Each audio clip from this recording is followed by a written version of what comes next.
Hello दोस्तों, कैसे आप सब। आज हम लोग पढ़ेंगे क्लास 10th का फिजिक्स लेसन नंबर 4। चैप्टर का नाम है विद्युत एवं इसके उसमें प्रभाव। हम लोग लेसन नंबर 3 पढ़ चुके थे इससे पहले। अगर उन वीडियोस को आप देखना चाहते हैं तो यहाँ पे आई बटन आता होगा, वहाँ से आप उन वीडियो को देख सकते हैं और उसमें हर टॉपिक कवर कराया गया है और उसी से एग्जाम में भी पूछा जाएगा, उससे बाहर नहीं रहेगा। अगर आप उन वीडियो को सभी को देख लेते हैं तो सारा का सारा क्वेश्चन उस चैप्टर से पूछा जाए तो सारा कवर हो जाएगा। ठीक, और ये भी जो आज चैप्टर पढ़ेंगे ये भी बहुत इंपॉर्टेंट चैप्टर है। इससे भी बहुत सारा क्वेश्चन एग्जाम में पूछा जाता है, ऑब्जेक्टिव हो, सब्जेक्टिव हो या 5 मार्क्स हो, सब इससे पूछा जाता है।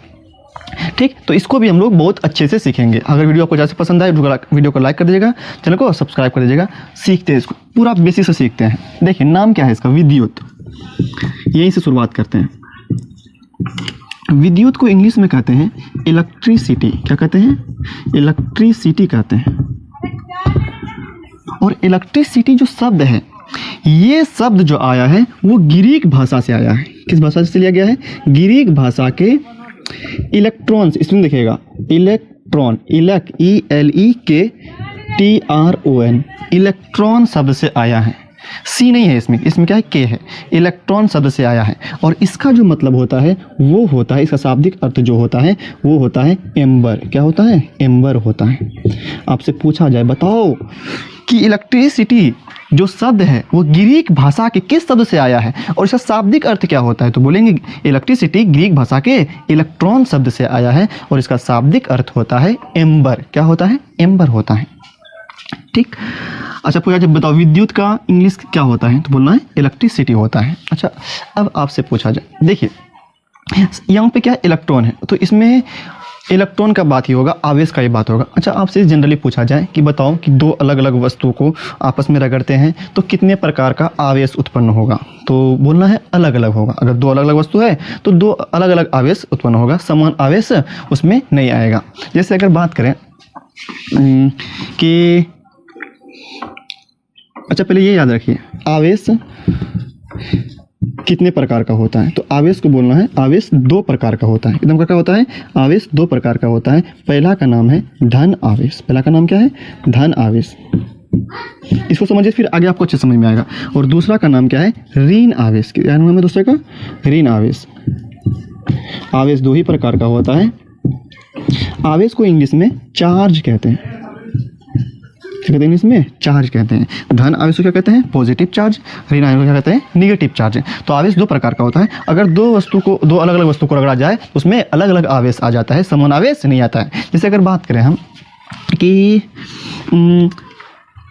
ये कांच का छड़ है, कांच का छड़ है और रेशम का कपड़ा है, रेशम का कपड़ा है दोनों। तो क्या करते हैं हम लोग, इस कांच के छड़ को इसके ऊपर क्या करते हैं? रगड़ते हैं। तो बताओ कौन कौन सा आवेश होगा? तो इसमें समान आवेश होगा या अलग अलग होगा? तो बोलना है अलग अलग आवेश होगा। क्या होगा? अलग अलग आवेश होगा। अब देखिए, अच्छा आपसे पूछा जाए कब धन आवेश होगा, कब ऋण आवेश होगा?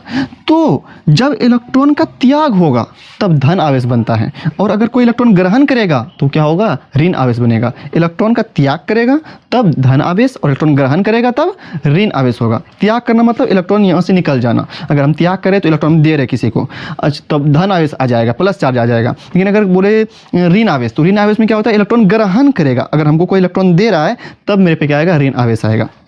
ठीक, अच्छा इसमें पूछा जाए कि बताओ कि जब कांच के छड़ को रेशम के कपड़े पर रखा जाता है तब कांच पर धन आवेश आ जाता है और रेशम के कपड़े पर ऋण आवेश आ जाता है। ऐसा क्यों?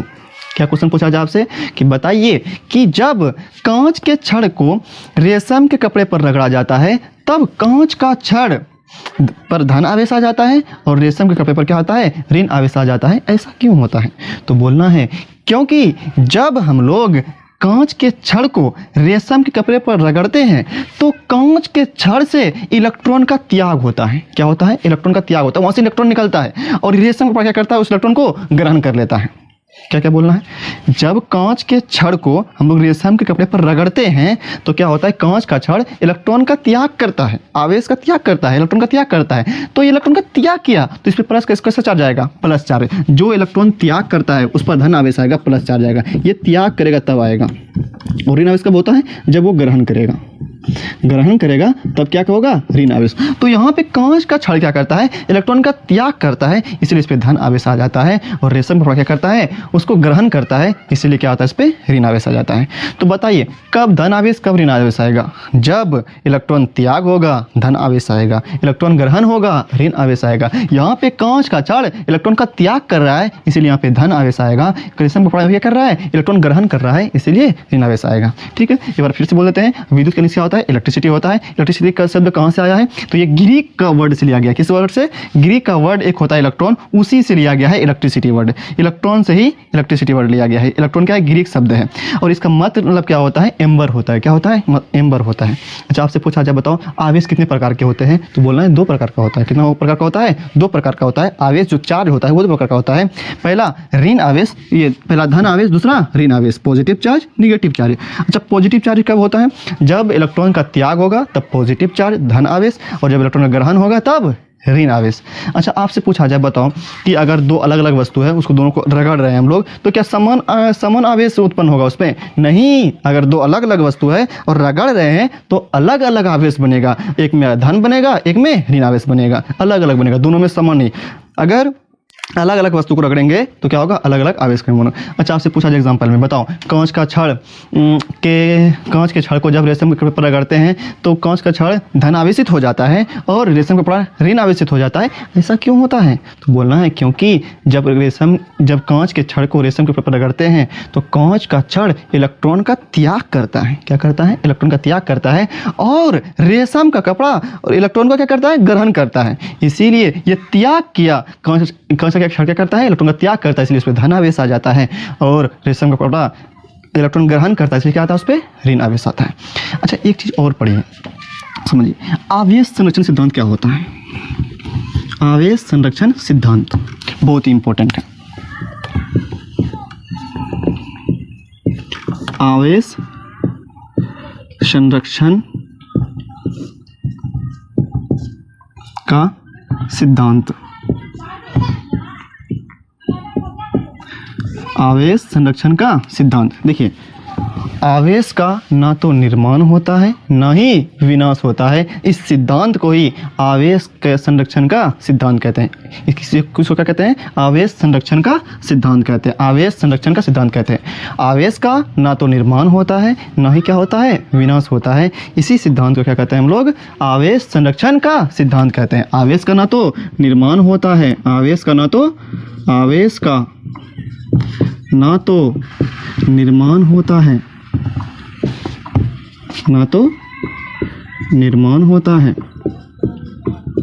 ना ही विनाश होता है, ना ही विनाश होता है।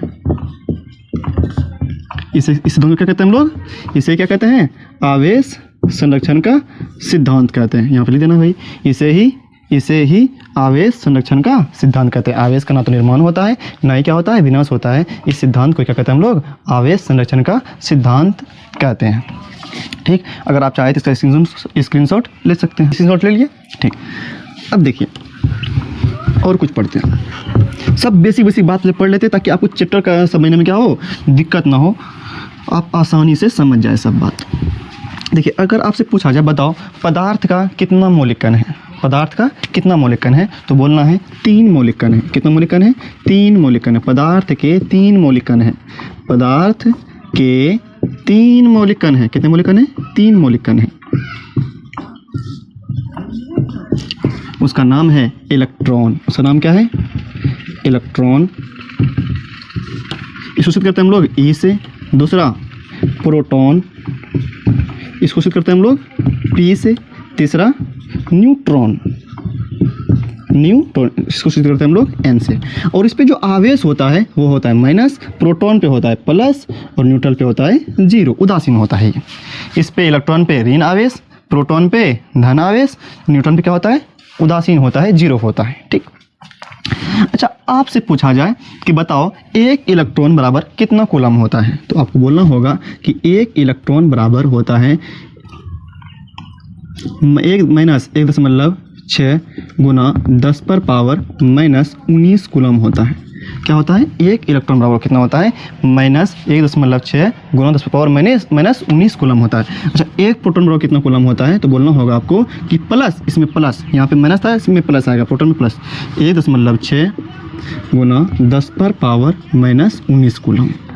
ये है, ये ऑब्जेक्ट के लिए याद रखिएगा कि एक इलेक्ट्रॉन पर कितना होता है, एक इलेक्ट्रॉन पर कितना आवेश रहता है, तो बोलना है -1.6 गुना 10 पावर -19 कूलम। और एक प्रोटॉन कितना आवेश रहता है, तो बोलना है +1.6 गुना 10 पावर -19 कूलम। प्रोटॉन पर प्लस, इलेक्ट्रॉन पर माइनस। अच्छा देखिए, आपसे पूछा जाए कि बताओ द्रव्यमान कितना कितना होता है, द्रव्यमान कितना कितना, तो इलेक्ट्रॉन का जो द्रव्यमान होता है, इलेक्ट्रॉन का, किसका, ऊपर में लिख देते हैं, इलेक्ट्रॉन का ऊपर में, इसके लिए ऊपर में, इसका जो द्रव्यमान होता है वो होता है 9.1 गुना 10 पर पावर -31 kg। क्या होता है, 9.1 गुना 10 पर पावर -31 kg। और प्रोटॉन का द्रव्यमान जो होता है वो होता है 1.67 गुना 10 पर पावर -27 kg, -27 kg।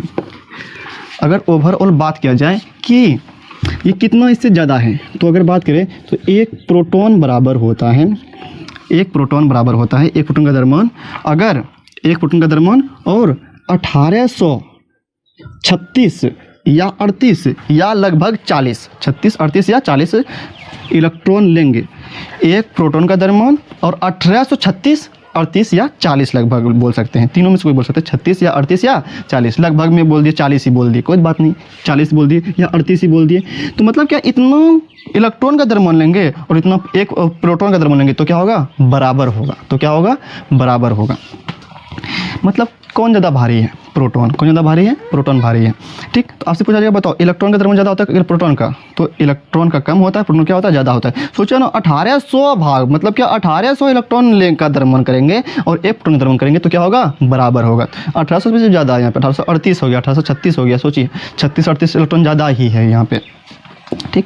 अच्छा, आपसे और एक क्वेश्चन पूछा जाए कि बताओ कि जो भी परमाणु होता है वह विद्युत उदासीन होता है, क्यों। जैसे अगर बात करें सोडियम का ही बात करें, सोडियम का बात करें, इसका परमाणु संख्या होता है 11, इसमें 11 इलेक्ट्रॉन होगा, 11 प्रोटॉन होगा। ये उदासीन क्यों है, ये उदासीन क्यों है। अगर बात करें लोहा का ही बात करें, Fe जो लोहा है, छड़ है, या तांबा का बात करें, तांबा Cu कॉपर, ठीक, ये उदासीन क्यों होता है। देखिएगा कि अगर आप तार को छू रहे हैं तो आपको करंट नहीं लगता है, अगर मतलब अगर दुकान पे बिजली की तार के खंभा से जुड़ा हुआ ना हो तब बात कर रहे हैं। वैसे अगर सामान्य तौर पर अगर बात करें कि तार को छूते करंट नहीं लगता है, हाँ कब, जब बिजली से जुड़ा हुआ ना हो। वैसे तार, सिंपल तार का बात कर रहे हैं, नहीं लगता है। क्यों नहीं लगता है, या अगर आप छड़ को छूते हैं, यहाँ पे छड़ यहाँ पे छू दिए, इसको करंट नहीं लगता हमको, क्यों नहीं लगता है, क्योंकि ये उदासीन है। क्या है ये, उदासीन है। क्यों उदासीन है, क्योंकि जो परमाणु होता है उसमें इलेक्ट्रॉन की संख्या और प्रोटॉन की संख्या क्या होता है, बराबर होता है। 11 इलेक्ट्रॉन है और 11 क्या है, प्रोटॉन है, तो 11 इलेक्ट्रॉन माइनस हो गया, 11 प्रोटॉन प्लस हो गया, तो ये क्या करता है, दोनों मिलकर के क्या होता है, शून्य कर देता है, उदासीन हो जाता है। क्या होता है, उदासीन हो जाता है। इसीलिए क्या होता है, परमाणु उदासीन होता है, विद्युत उदासीन होता है। क्या बोलेंगे, क्योंकि क्वेश्चन क्या है, परमाणु विद्युत उदासीन होता है क्यों, तो बोलेंगे क्योंकि परमाणु में इलेक्ट्रॉन की संख्या और प्रोटॉन की संख्या क्या होती है, समान होती है, इसीलिए परमाणु विद्युत उदासीन होते हैं, ठीक। फिर हम लोग रहते आज तक, फिर हम लोग अगले वीडियो में पढ़ेंगे और सब भी बात इंपॉर्टेंट सब बात पढ़ेंगे, और वो सब जो पढ़ेंगे वो बहुत ही इंपॉर्टेंट है, हर जगह यूज होगा, उसका 12th में भी यूज होगा। इसीलिए ये सब बेसिक सब बात था आपको बता दिए। फिर हम लोग कल से आगे इसके पढ़ेंगे। अगर वीडियो आपको ज़रा से पसंद आया हो तो वीडियो को लाइक कर दीजिएगा, चैनल को सब्सक्राइब कर दीजिएगा।